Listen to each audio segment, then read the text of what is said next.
নমস্কার, স্বাগত। আপনাদের সকলকে স্বাগত জানাই সোনাঝরা গানে। সোনাঝরা গান, আসলে গানগুলোর মধ্যে একটা দারুণ ম্যাজিক রয়েছে। এই গানগুলো সৃষ্টিত হয়েছিল বেশ কিছু সময় আগে, কিন্তু তা আজও বেশ প্রাণবন্ত। প্রেম বলুন কিংবা প্রেমের বিচ্ছেদ, সেক্ষেত্রে সেই বিচ্ছেদের গায়ে মলমের প্রলেপ, তার জন্য কিন্তু এই গানগুলোর প্রয়োজন। এই গানগুলো আসলে এক একটা অনুভূতি আমাদের কাছে, আর এই গানগুলো বেঁচে থাকবে গোটা জীবন জুড়ে, যতদিন পৃথিবীতে প্রাণ থাকবে। আজ এই বৈঠকে আড্ডায় আমাদের সঙ্গে যে যে শিল্পীরা রয়েছেন তারা ভীষণই পরিচিত এবং আপনাদের খুব প্রিয়। তাও একবার তাদের সাথে পরিচয় করিয়ে দিয়ে, আমার সঙ্গে রয়েছে সুচিস্মিতা, নমস্কার এবং স্বাগত। আমার সঙ্গে রয়েছে প্রান্তিক, নমস্কার, স্বাগত। আর আমার সাথে রয়েছেন যন্ত্রাণুর সঙ্গে সেই বন্ধুরা, যে বন্ধুরা আপনাদের মনের মনে কোঠায় বাসা গড়েছেন একেবারে পাকাপাকিভাবে। শুরু করে তবলা থেকে রয়েছেন আবির, নমস্কার, স্বাগত।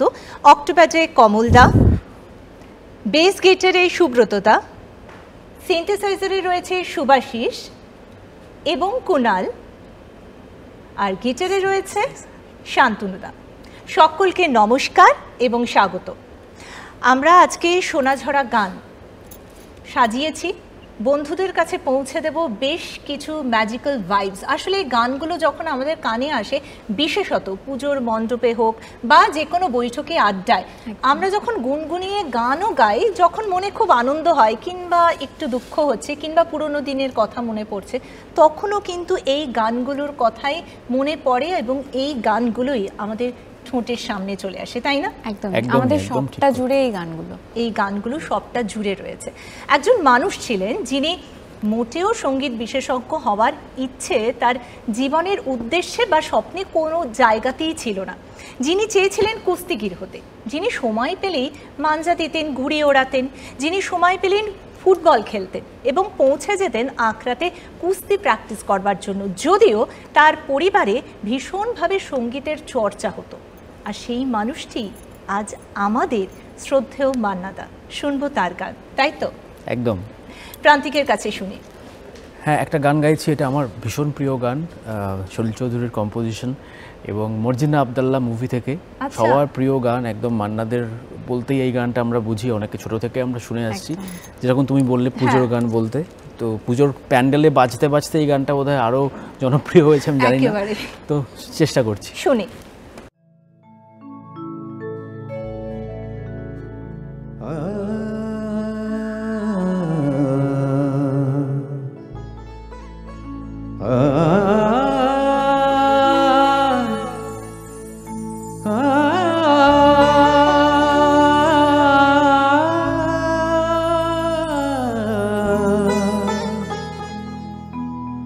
বাজে গো বিনা, বাজে গো বিনা,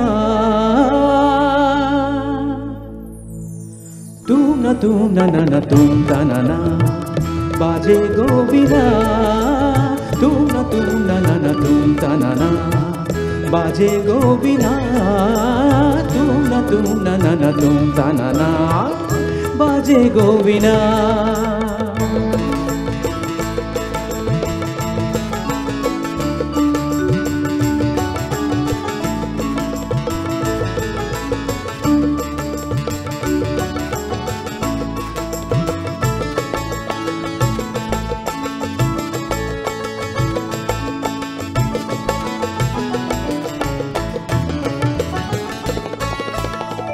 সুরে সুরে বাঁধা আছে তোমারি মায়ার তারে, অনুরাগ রাগে তারে সেধেছি গো বারে বারে। সুরে সুরে বাঁধা আছে তোমারি মায়ার তারে, অনুরাগ রাগে তারে সেধেছি গো বারে বারে। সে রাগিনী ভুলো না গো, ভুলে যেও না, সানি দানি দা পাধা পরে মগরে সা সা। বাজে গো বিনা, বাজে গো বিনা, তুম না তুম তা না, বাজে গো বিনা।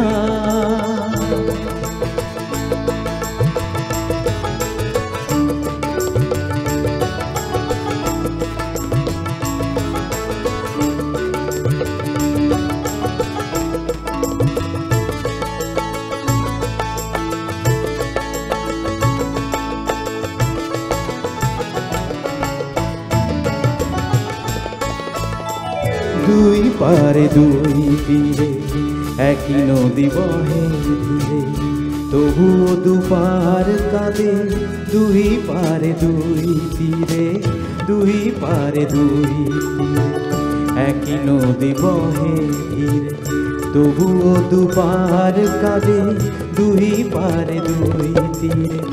তোমারও আমার মাঝে তেমনি প্রেমের নদী, কুলু কুলু কুলু কুলু বয়ে যায় নিরবধি।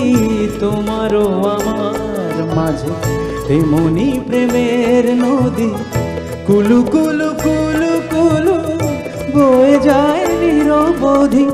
দুই পারে দুজনায় গো, খালি দুজনায়, সা পামাগা সা পামাগা সা গামানিরা মাগানিরা মাগানিরা মাগানিরা পাদানিরা সা। বাজে গোবিনা বাজে গোবিনা, তুম না না না তুম তা না না, বাজে গোবিনা।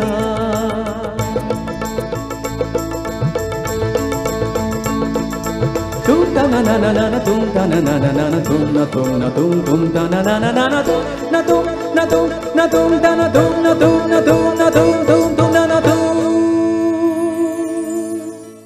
এই গানটার পরে স্বাভাবিকভাবে যার কথা আসে সেই ছোট্ট বাচ্চা মেয়েটি যার ডাকনাম আলো। তার বাবা যখন হারমোনিয়াম বাজাতেন তার হাত সেই হারমোনিয়ামে পৌঁছতো না, তখন সেই বাচ্চা মেয়েটি বাড়ির মেঝেতে আঙুল দিয়ে হাত বোলাতো। আর সেই ঘটনাটি খেয়াল করেছিলেন তার ঠাকুমা, আর তার ঠাকুমা বলেছিলেন যে এটা কিন্তু কোনো সাধারণ ঘটনা মোটেই নয়, নিশ্চয়ই ঈশ্বরের বিশেষ কৃপা রয়েছে এবং ও ভীষণ প্রতিভাবান। অবশ্যই ঠাকুমার দূরদর্শিতার প্রশংসা তো করতেই হয়। এর পরবর্তীতে সেই আলোর বাচ্চা মেয়েটি, মানে আলো নামের বাচ্চা মেয়েটি এস.ডি. বর্মন, আর.ডি. বর্মন, সুধীন দাশগুপ্ত, হেমন্ত মুখোপাধ্যায় এবং প্রমুখ মানুষজনদের সাথে তিনি কাজ করেছেন, এগিয়ে গেছেন এবং কারা চাননি সেই মানুষটিকে তাদের সৃষ্টির সাথে সংযুক্ত করতে। আমি বলছি আরতি মুখোপাধ্যায়ের কথা। এবার শুনবো তার সৃষ্টি, তাই তো? একদম একদম। সুচিস্মিতার কণ্ঠে কি শুনছি আমরা? সুচিস্মিতা, গৌরীপ্রসন্ন মজুমদারের কথা এবং সুধীন দাশগুপ্ত সুর। আর যে গানটা গাইছি, আরতি মুখোপাধ্যায় বললেই না প্রথমেই এই গানটা মনে পড়ে। আচ্ছা, এই মোম জোছনা। ও क्या बात।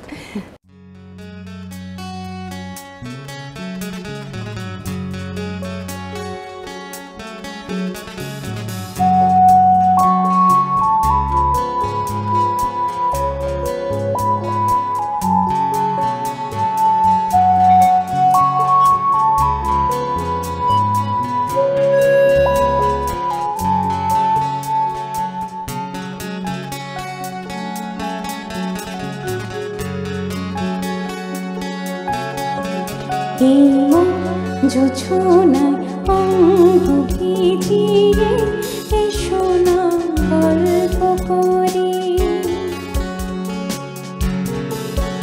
এই মন জোছনায় অঙ্গ ভিজিয়ে এসো না গল্প করি। দেখো ওই ঝিলিমিলি চাঁদ সারা রাত আকাশে শর্মা জড়ি, এই মন জোছনা অঙ্গ ভিজিয়ে এসো না গল্প করি।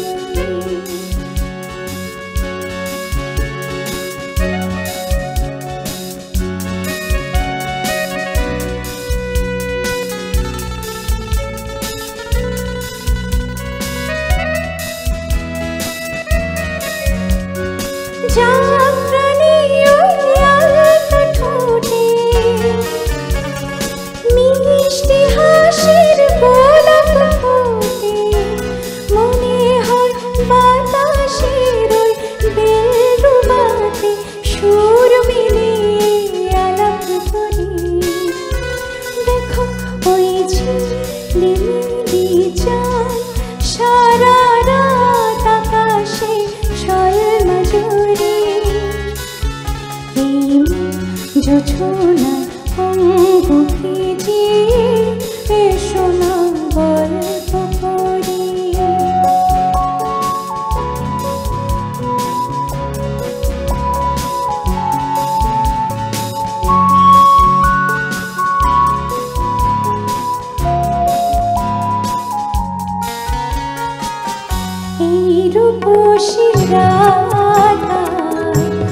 ঝিলিমিলি চাঁদ সারা রাত আকাশে স্বর্ণচরী এই মন জোছনা অঙ্গ ভিজিয়ে এসো না গল্প করি এই মন জোছনা অঙ্গ ভিজিয়ে এসো না গল্প করি এসো না গল্প করি এসো না গল্প করি।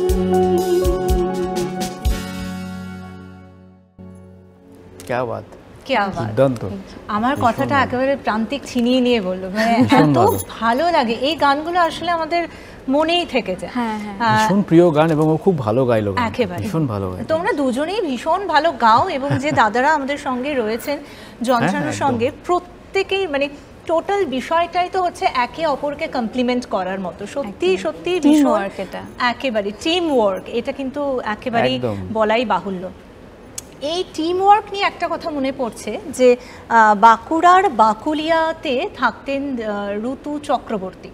তো তিনি একেবারেই গান নিয়ে অত চিন্তা ভাবনা করতেন না, গান ভালোবাসতেন, কিন্তু সুধীন দাশগুপ্ত এবং তার পাশাপাশি মান্না দে, ওনাদের মধ্যে এত ভালো বন্ধুত্বপূর্ণ সম্পর্ক ছিল, এবং পারস্পরিক যে মতামত এবং ব্যালেন্স, মেন্টালি যে ভাইবসটা ম্যাচ করতো, তাতে নাকি ওনারা বুঝে যেতেন সুরকার কি চাইছে, গীতিকার কিভাবে গানটাকে শুনতে চাইছেন, বাঁধতে চাইছেন, এবং গায়ক সেটা কিভাবে রং মেলাতে চাইছেন। আর ঠিক সেই কারণেই তাদের কথায়, সুরে, নির্দেশনায় এক একটা গান এক একটা ভাবে রূপ পেত। যখন সুধীন দাশগুপ্তর সাথে মান্না দে তখনও কাজ শুরু করেননি, সবেমাত্র পুজোর সময়, তখন শুনেছি পুজোর সময় রেকর্ডে 2টো গান থাকতো। হ্যাঁ, এবার তো তার মান্নাদের কাছে প্রস্তাব এলো যে তোমাকে 2টো গান রেকর্ড করতে হবে। এবার উনি শুনলেন যে যিনি গীতিকার তিনিই সুরকার, তখন তিনি ভালো করে খবর নিলেন যে এই ব্যক্তিটি কি ভালো ঠিকঠাক কাজ করেন, তা শুনলেন ঠিকঠাক কাজ করছেন। তখন মান্না দে বম্বেতে থাকেন। এবার যখন সুধীন দাশগুপ্ত এলেন, তখন তিনি রেকর্ড করবেন বলে চারিদিকে স্টুডিও খুঁজছেন, কিছুতেই স্টুডিও খুঁজে পাচ্ছেন না, কারণ স্টুডিও সব বুকড। তারপরে যেদিন স্টুডিও খুঁজে পাওয়া গেল, তাদের ডুয়েট গান ছিল, লতা মঙ্গেশকর এবং মান্না দে। এবার যখন স্টুডিও খুঁজে পাওয়া গেল, তখন লতাজির শরীর খুব খারাপ, সুতরাং ক্যান্সেল করতে হলো। আবার যখন স্টুডিওর কথা খুঁজছে, চারিদিকে স্টুডিও খুঁজছে রেকর্ডিং করবে বলে, কিছুতেই স্টুডিও পাওয়া যাচ্ছে না, তখন শুনতে পেল মেহবুব নামে একটা স্টুডিও রয়েছে, সেখানে কৌশিক সাহেব নামে একজন রয়েছেন। তিনি বললেন নওশাদজির কাছে যেতে, ওনার রেকর্ডিং আছে, যদি উনি রেকর্ডিং ক্যান্সেল করেন তাহলে একটা চান্স হলেও হতে পারে। আচ্ছা, কথামাত্র ওনারা নওশাদজির কাছে গেলেন, এবং সেখানে গিয়ে তিনি রিকোয়েস্ট করলেন যে আমরা অনেক দিন ধরে চাইছি এরকম একটা রেকর্ডিং করতে। তো উনি বললেন রেকর্ডিং তো আমি ক্যান্সেল করতে পারবো না, যেটা হতে পারে সেটা হচ্ছে আমি 11টা থেকে রেকর্ডিং করব, তার আগে তোমরা পারলে কাজটা করে নাও। ওনারা পরের দিন সকাল 7টার সময় স্টুডিওতে পৌঁছে যান, এবং 8:30টার মধ্যে সাকসেসফুলি পুরো রেকর্ডিং কমপ্লিট করেন। বাহ, মানে দুর্দান্ত সেই গান, এবং আমার মনে হয় তোমরা ডুয়েটে রেখেওছে সেই গান। আমরা শুনি, পরপর শুনতে শুনতে যাই যে কি কি গান রয়েছে আজকে প্রান্তিক আর সুচিস্মিতার সম্ভারে, এক একটা চমক আমরা পেতে পেতে যাই। কি শুনবো সুচিস্মিতার কাছে? যে গল্পটা বললে সেটা thank you for sharing this story. আমি জানতাম না, আমার ভীষণ ভালো লাগলো, মানে রিলেট করলাম ভীষণভাবে তখন কিভাবে কাজ হতো। এবং আমাদের ভীষণ প্রিয় একজন মিউজিক ডিরেক্টর এবং অফকোর্স লিরিসিস্ট সুধীন দাশগুপ্ত, তো ওনার কম্পোজিশনেই গান, যে গানটার কথা বলছো উনি, তুমি সেই গানটাই আমরা গাইবো এখন। আচ্ছা, তোমরা ডুয়েটে সেই গানটাই ঠিক করেছো। ওকে, তবে তার আগে আমরা আরেকটা সোলো শুনে নিই। ওকে প্রান্তিকটা। আচ্ছা। দুঃখ আমার তোমায় আমি যে ভালোবেসেছি, স্বপ্ন তুমি সত্যি আমি এক হতে চেয়েছি। দুঃখ আমার তোমায় আমি যে ভালোবেসেছি,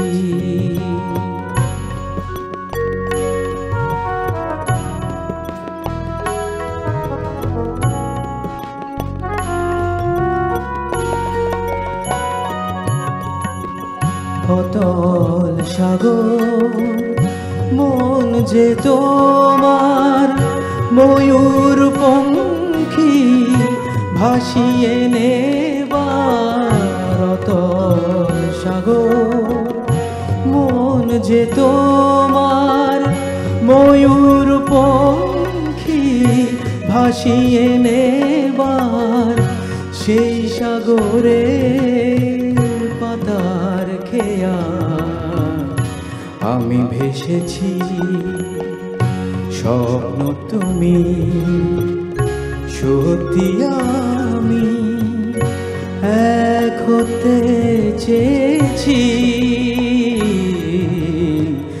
দুঃখ আমার তোমায় আমি যে ভালোবেসেছি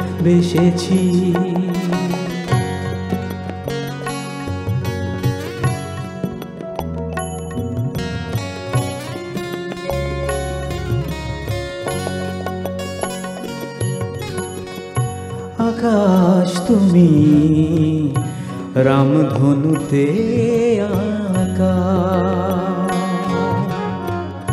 সেই আকাশে চন্দনা গো মেলেছি আমি পাখা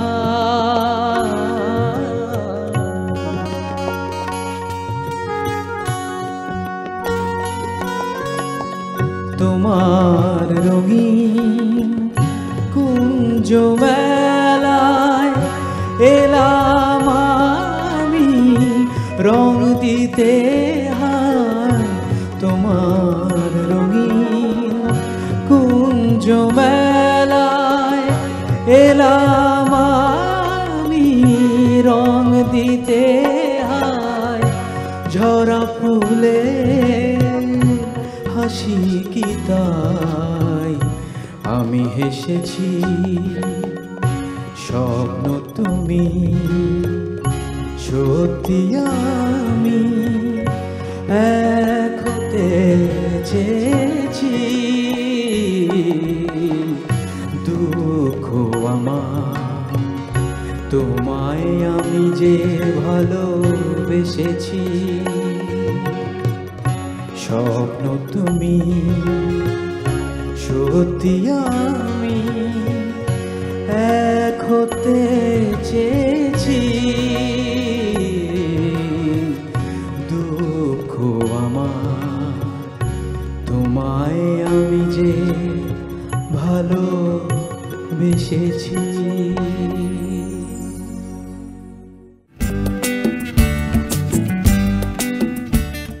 এবার আসবো সুচিস্মিতার কাছে আরতি মুখোপাধ্যায়ের গান নিয়ে। একটা ছোট গল্প মনে পড়ছে, বলি। তখন আরতি মুখোপাধ্যায় মানে আলো 14 বছর বয়সী। এবার ছোটবেলায় তো উনি মায়ের কাছে প্রথম গান শেখেন, তারপর সুশীল বন্দ্যোপাধ্যায় তার গুরু ছিলেন। একটি কম্পিটিশনে যায়, গানের কম্পিটিশন, এবং সেখানে গিয়ে ধনঞ্জয় ভট্টাচার্য ছিলেন বিচারক। এবার বিচারক মহাশয় যখন ওনার গান শোনেন, 14 বছর বয়সী এই মেয়ে এত সুন্দর গান গাইছে, মুগ্ধ হয়ে আপ্লুত হয়ে তিনি তখন তার গুরুকে অনুরোধ করেন যে যাতে তিনি এই বাচ্চা মেয়েটিকে পারমিশন দেন, তাহলে উনি ওকে দিয়ে একটা সিনেমাতে গান গাওয়াতে চান। কি সিনেমা? মামলার ফল। সেই প্রথম মামলার ফলে তিনি প্লেব্যাক করলেন, এবং তারপরে সাহারা সিনেমাতে তিনি প্লেব্যাক করেন। আমরা সবাই জানি সেখানে লতাজিও ছিলেন, লতা মঙ্গেশকর। এবার দুজনের একসাথে স্টুডিওতে দেখা, সেখানে রেকর্ডিং হবে। এবার লতাজি ছিলেন সেখানে, মীনা কুমারী যিনি নায়িকার পার্টটা করছিলেন ওনার লিপে গান গাইছে। এবার তিনি আরতি মুখোপাধ্যায়কে বলছেন, শোনো, আমি কিন্তু এখানে তোমার মা, আর আজ থেকে এখানে আমি তোমাকে যা যা বলবো তোমাকে কিন্তু সেটা শুনতে হবে। এবং সেখানে ওই গানে একটা ছোট্ট বাচ্চা ছেলের ভূমিকায় তিনি গান গাইছিলেন।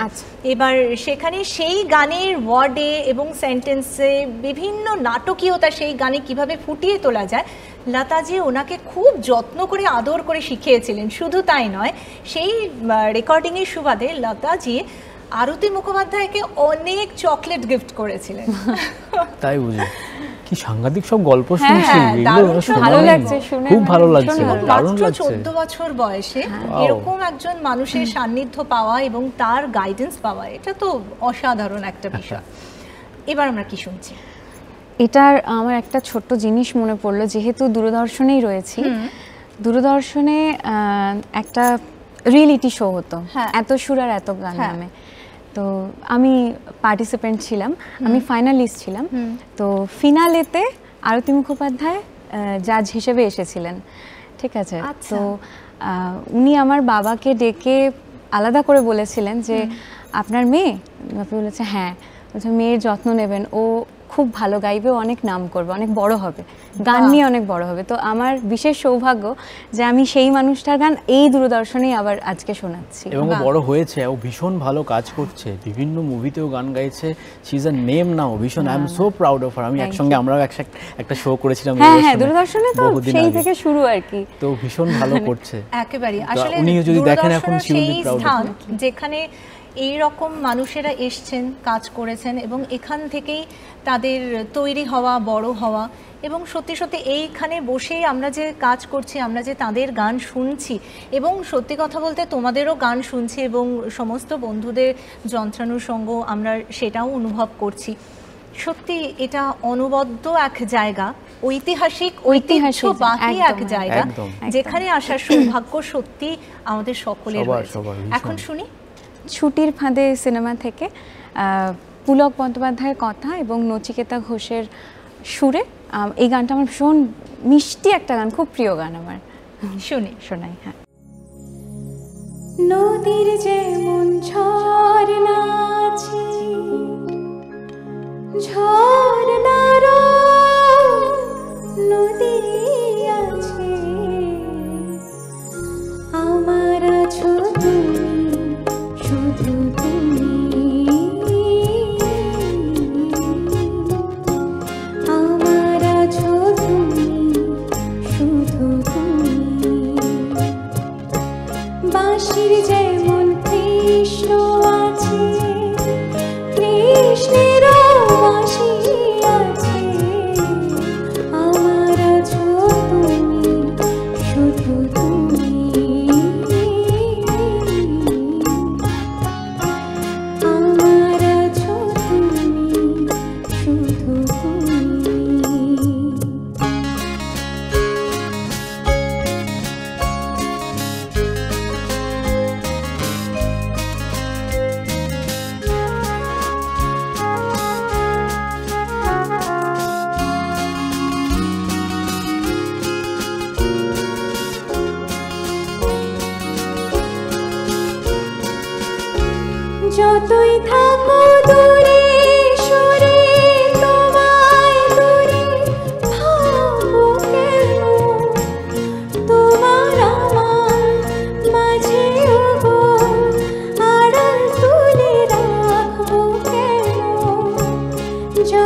অসাধারণ, মন একেবারে ভরে গেল। কি অসাধারণ। মিষ্টি গান না, যেমন ভীষণ লেখা মিষ্টি। তেমন মানে গায়ে খুব সুন্দর, খুব ভালো লেগেছে। এই মানে গানটা শুনতে শুনতে আমার একটা খুব মজার গল্প মনে পড়লো। একবার ব্যাঙ্গালোরে হৃদরোগে আক্রান্ত হয়ে মান্না দে ভর্তি হলেন একটা হসপিটালে, ডক্টর দেবী শেট্টির হসপিটাল। আচ্ছা। তো এইটা আনন্দের নয়, এর পরবর্তীটা আনন্দের। সেটা হলো যখন উনি সুস্থ হয়ে গেলেন তখন ডক্টরকে বলছেন যে আমার বিলটা এবার দিন, আমি পেমেন্ট করবো। এবার ডক্টর তো কিছুতেই বিল দেবেন না। তখন উনি বলছেন না না, কোনো বিল দিতে হবে না, কারণ আমার বাবা আপনার ভীষণ বড় ভক্ত, আর আমরা আপনার গান শুনে বড় হয়েছে, আমি কি করে আপনার কাছ থেকে আপনার গান এটা- শুনে আমাদের হার্ট ঠিক থাকে। হ্যাঁ, কি হ্যাঁ, করে- correct. exactly, কি করে আমি আপনার কাছ থেকে সেই বিলটা নিতে পারি। তো আপনি আমাদের কাছে একটা অনুভূতির নাম হলো মান্না দে। একদম। এবার উনিও নাছোড়বান্দা, উনি তো ছাড়বেন না। তো এবার ডক্টর দেবী শেট্টি কী করলেন, ওনাকে একটা বিল দিলেন, এবং একটা থাকে না বিলে অ্যামাউন্টের একটা কলাম থাকে, সেই সব কটাতে লেখা রয়েছে নীল নীল নীল, মানে নেই নেই নেই, আর নিচে অনেক ছোট্ট করে লেখা আছে, একদম ছোট্ট ছোট্ট অক্ষরে লেখা আছে যে আপনি বিল চেয়েছিলেন, সেই জন্য আপনাকে বিলটা দিলাম।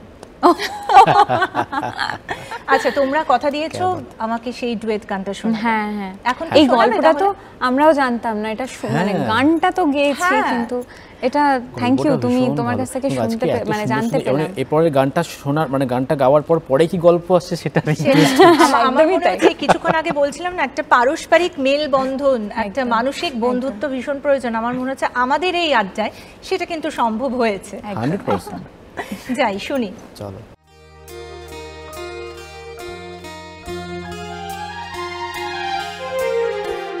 কে প্রথম কাছে এসেছি, কে প্রথম চেয়ে দেখেছি, কিছুতেই পাই না ভেবে, কে প্রথম ভালোবেসেছি, তুমি না আমি। কে প্রথম কাছে এসেছি, কে প্রথম চেয়ে দেখেছি, কিছুতে পাই না ভেবে, কে প্রথম ভালোবেসেছি, তুমি না আমি।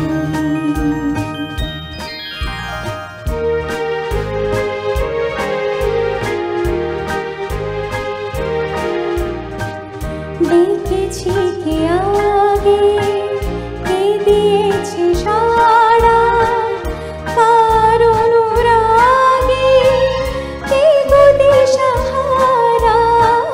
দেখেছি কে আগে, কে দিয়েছে সাড়া, কার অনুরাগে, কে গো দিশাহারা। কে প্রথম মন জাগানো, সুখে হেসেছি, তুমি না আমি।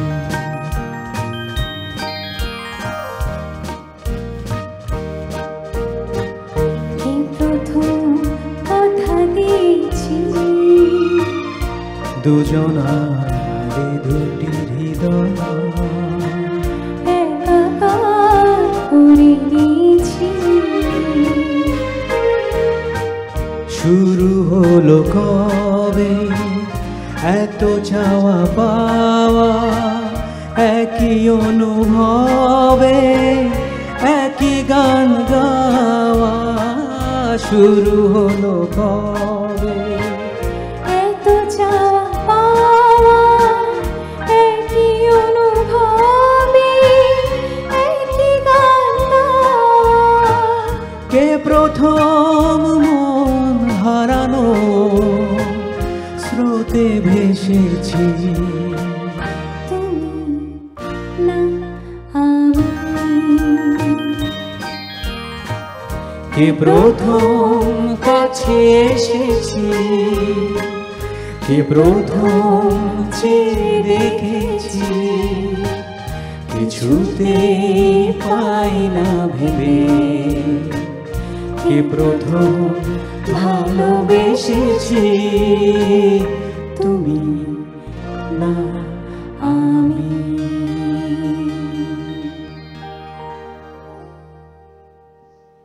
এর থেকে ভালো প্রেমের গল্প আর কি হতে পারে। একদম সত্যি মনটা একেবারে মনে হলো, মানে মনটাও যেন গাইছে, দারুণ লাগে না এই গানগুলো সত্যি সব সময় ভীষণ প্রাণবন্ত। আর যে কোনো মুহূর্তে আমার মনে হয় প্রেমের চিঠিতে, প্রেমের গানে, প্রেমের মুহূর্তে যে কোনো সময় এই গানটা গাওয়াই যায়। চলছে কিন্তু 40 বছর ধরে চলছে এবং চলবে, একদম চলবে। আসলে 1965 সালের একটা গল্প বলি। সেই সময় একটা ছবি হয়েছিল সুবর্ণরেখা, এবং যার পরিচালক ছিলেন ঋত্বিক ঘটক এবং সঙ্গীত পরিচালক ছিলেন উস্তাদ বাহাদুর খাঁ। এইবার সবাই বলছিলেন যে ভীষণ শক্ত কলাবতী রাগের উপর একটি গান তৈরি করা হয়েছিল, এবং বলা হচ্ছিল যে এইটা কিন্তু আরতি মুখোপাধ্যায়ের পক্ষে গাওয়া একেবারেই সম্ভব না, কারণ ভীষণ শক্ত, ডি স্কেলে গাইতে হবে।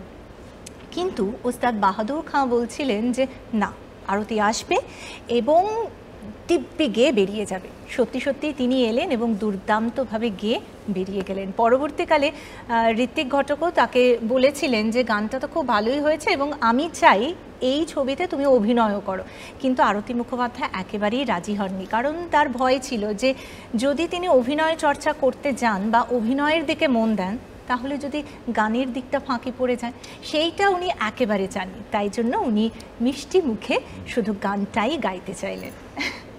এবার কি শুনবো, এবার কার কাছে শুনবো আমরা? প্রথমে প্রান্তিকের কাছে শুনবো, মান্না দে। আচ্ছা, হ্যাঁ অফকোর্স, এখন তো আজকে তো ওনারই সেলিব্রেশন হচ্ছে এবং আমি ভীষণ খুশি যে আমাকে এই গানগুলো আমি গাইতে পারছি আজকে এখানে, সুযোগ হয় না সবসময়, ভালো লাগছে খুব। শুনি, কি শুনছি এখন? হ্যাঁ, এখন একটা কি গাই বলো তো, এতগুলো গান আছে বুঝতে পারছি না কোনটা গাই। সত্যি এত কিছুর মাঝে অপশন এতগুলো যে খোঁজাটা খুব মুশকিল হয়ে যায়, হ্যাঁ সিদ্ধান্ত নেওয়াটা। হ্যাঁ, ওনার একটা তো দুঃখের গান গাইলাম, আর একটা একটু ওনার একটু ক্লাসিক্যাল অঙ্গের, ওনার থেকে তো অনেক রকম আমরা গান পেয়েছি। তো ক্লাসিক্যাল অঙ্গের বলতে প্রচুর যে তানসারগাম আছে এখানে তা নয়, কিন্তু এই গানটা গাইবার জন্য তাকে একটু ইন্ডিয়ান ক্লাসিক্যাল শিখতে হবে, তো সেরকম একটা গান, তো একটা আমি চেষ্টা করছি গাইতে।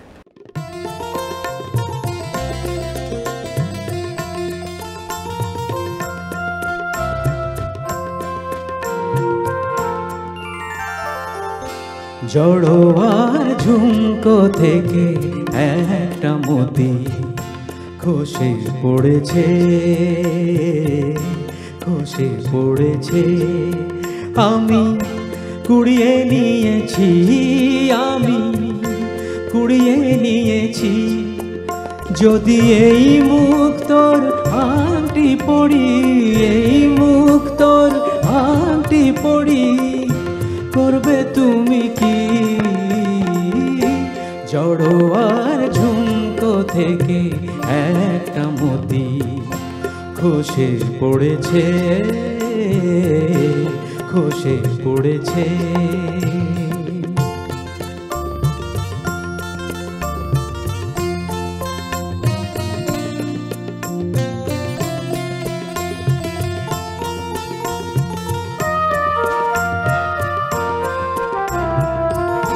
সকলেই দেখবে আমার অনামিকা, অপরূপ একটি মতির হাজার বাহার।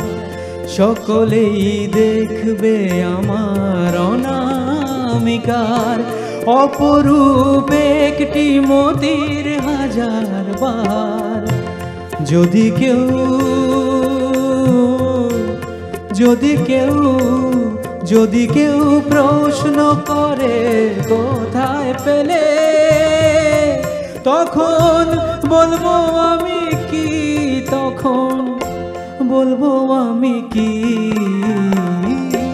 জড়োয়ার ঝুমকো থেকে একটা মতি খসে পড়েছে, খসে পড়েছে।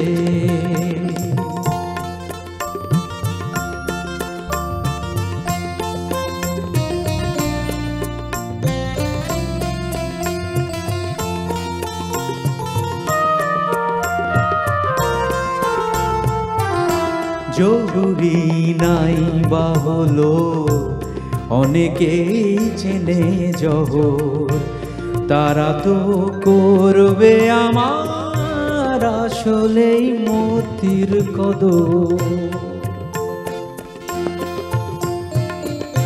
কতদিন বোবা সেজে মুখটি বুঝে থাকতে পারবো আমি জানি না যে, কতদিন বোবা সেজে মুখটি বুঝে থাকতে পারবো আমি জানি না যে,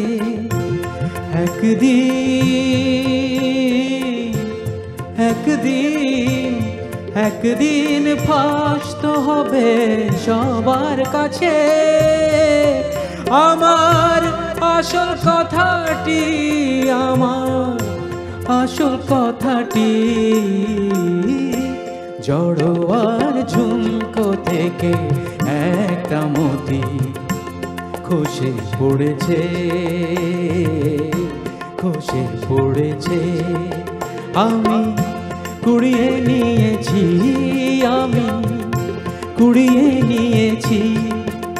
যদি এই মুখ তোর আংটি পরি, এই মুখ তোর আংটি পরি, করবে তুমি কি? জড়োয়ার ঝুমকো থেকে একটা মতি খসে পড়েছে, খসে পড়েছে, খসে পড়েছে, খসে পড়েছে।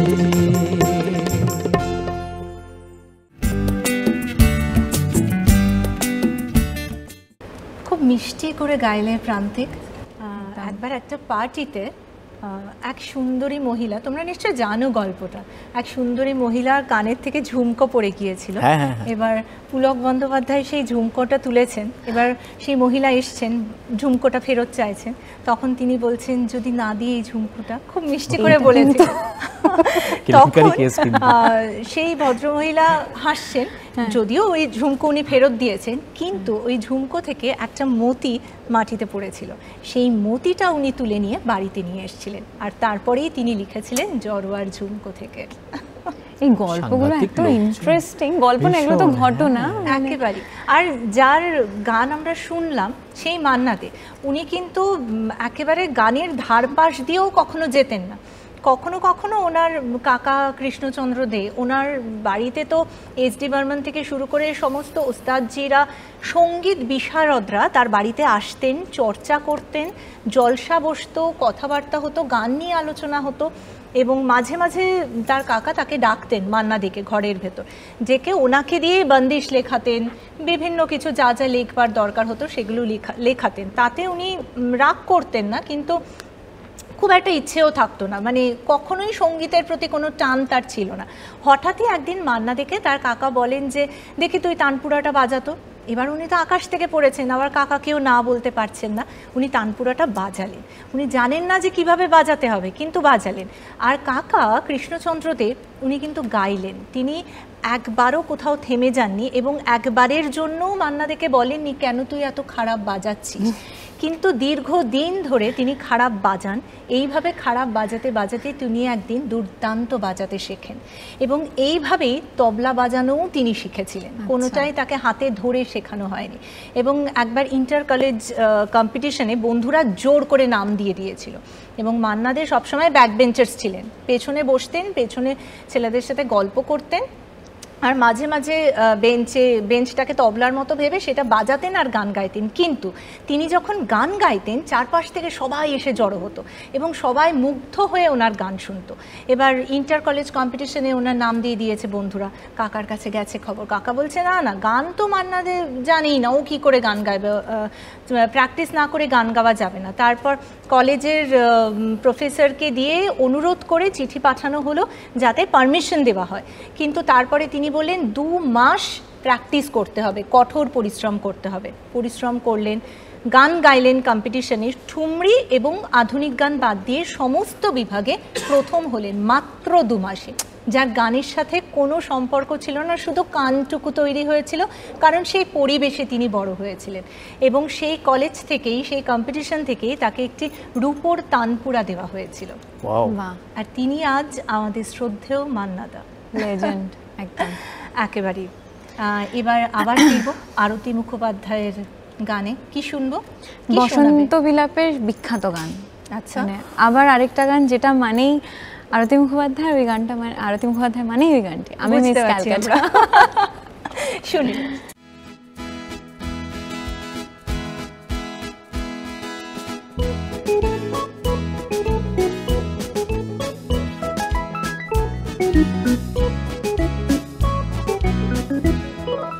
আমি মিস ক্যালকাটা, চাই না দিতে টিপস, এখনো তো কেউ জানে না আমার স্ট্যাটিস্টিক্স।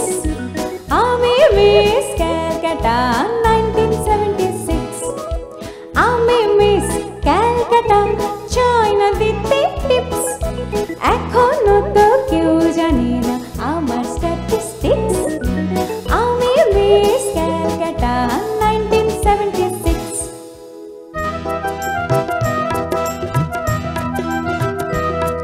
আমি হরিয়ানা থেকে মিলে ডানা হয়ে চণ্ডীগড়ের রানী, উড়ে এসে জুড়ে বসে খেতে বড় ভালোবাসি বাংলাদেশের পানি।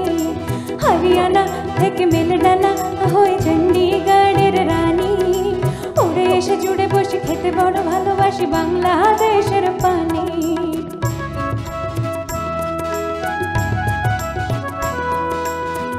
ইডলি দোসা সাম্বরাম, রান্নাতে আমি উত্তম। ইডলি দোসা সাম্বরাম, রান্নাতে আমি উত্তম।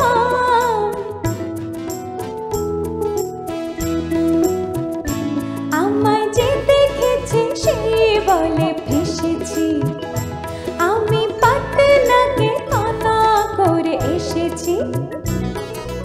আমি মিস ক্যালকাটা, চাই না দিতে টিপস, এখনো তো কেউ জানে না আমার স্ট্যাটিস্টিক্স। আমি মিস ক্যালকাটা 1976।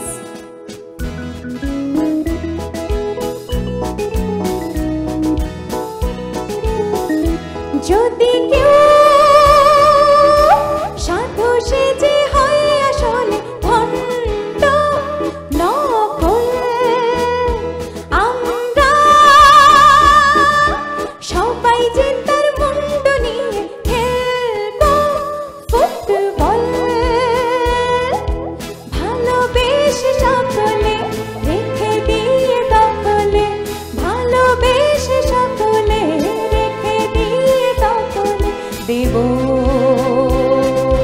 কচু পোড়া। আমি মিস ক্যালকাটা, চাই না দিতে টিপস, এখনো তো কেউ জানে না আছে কত ট্রিক্স।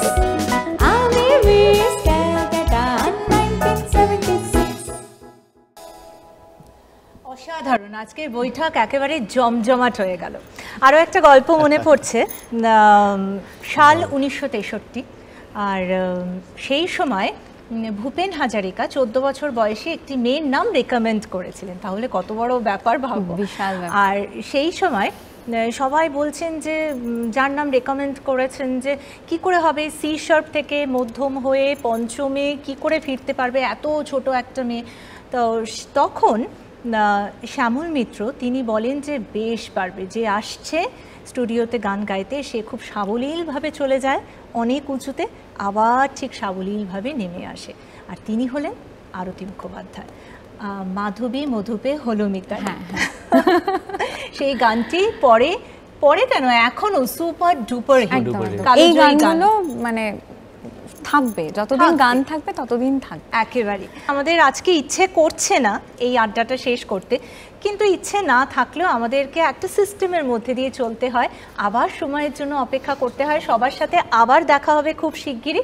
আজ এই পর্যন্তই, তবে এই পর্যন্তই মানে আজকে আমরা আপনাদেরকে নমস্কার জানাচ্ছি। আজকে আমরা আমাদের আড্ডা এখানে শেষ করছি, তবে এই যে সোনাঝরা গান তার একটি পরিবেশনা এখনো বাকি, যা দিয়ে শেষ করব। খুব ভালো থাকবেন, সুস্থ থাকবেন, গানে থাকবেন।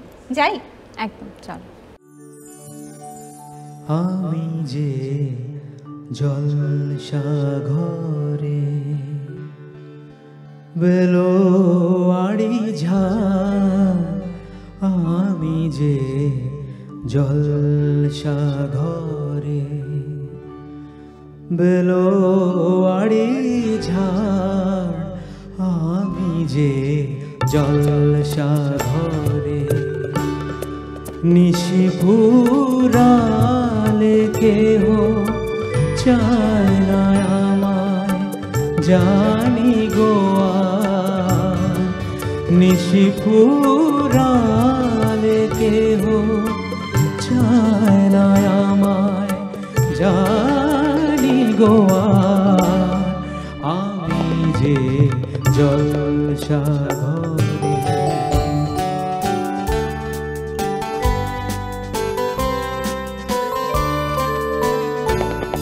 আমি যে আতর গো আতর দানে ভরা, আমি যে আতর গো আতর দানে ভরা, আমারই কাজ হলো যে গন্ধে খুশি করা, কে তারে রাখে মনে পুরালে হায় গন্ধ যে তার, কে তারে রাখে মনে পুরালে হায় গন্ধ যে তার, আমি যে জলসা ঘরে।